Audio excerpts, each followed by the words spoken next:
Hey y'all, what's going on? It's time for episode 9 of Movement Matters. Cabell Jones here. Cheers. All right, so again, if you want to check some of this stuff out, movewell.com with 2 O's, richmondkettlebellclub.com. Those are some of my online access points there.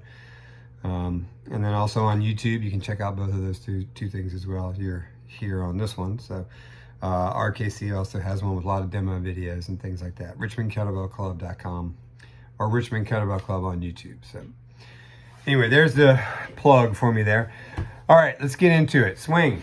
So I want to talk about a swing here. I had this come up today. When we're swinging a kettlebell with 2 hands, it's one thing, but when we switch to one-handed, in this case I had a guy and he was really letting the kettlebell tug him out here into a casting position. So casting like out versus keeping it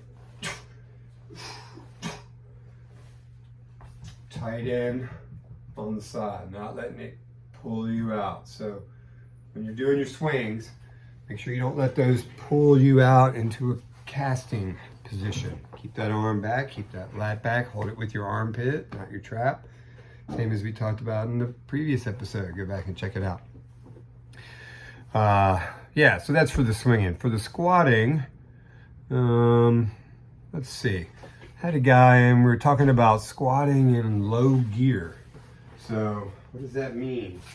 That means even if the kettlebell is not that heavy and you're just learning, you still want to treat it like we're coming up out of the bottom in low gear out of a tractor.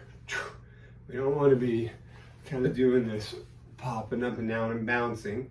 We want to get in the habit of doing our slow lifts slow and our quick lifts quick.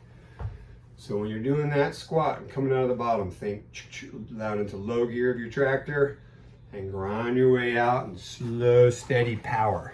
Okay, so make sure that we keep that low gear rolling and don't get into hopping around. If you're hopping like that, we could be looking at possibly too small of a bell, or you're confusing your 2 energy systems. We want to go quick with the swings, slower with the squats. So, all right, so let's see. But here's an interesting one. Had a guy today. I was talking about how long it takes for things to modify and adjust. So we were talking about the difference between muscles and then tendons and ligaments and connective tissues. So, muscles can change pretty quick. Muscles, we can get those, altered in 90 days or so. We can, make some action there. And that's because they're capillaries. There's blood coming in there on a regular basis. So there's lots of opportunity for things to grow and alter. The tendons and ligaments, connective tissues on the other side, we're looking more like 210 days. So 7 months as opposed to 3. So that's why if you're feeling stronger right away, don't go too quick. You got some adjusting to do still. Take your time, let the rest of the tissues catch up. You'll be glad. You don't want any chronic pain issues sneaking up on you. So don't progress too fast. Don't go at the speed of your muscles. You gotta go at the speed of the connective tissues. So, let's see. Okay, next one was a spirit check. We were talking about spirit checks with someone.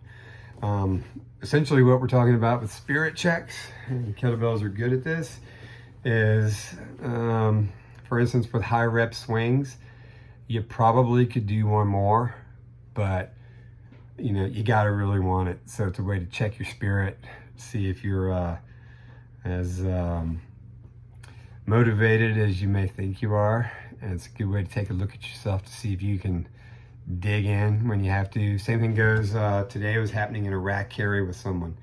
And as they got tired, they just tended to want to lean and hold their arm out. Instead, stay under it. And a rack carry means just walking with the kettlebell in the rack position. So as you get tired, it tends to want to wing out and you slump down versus standing up and tall.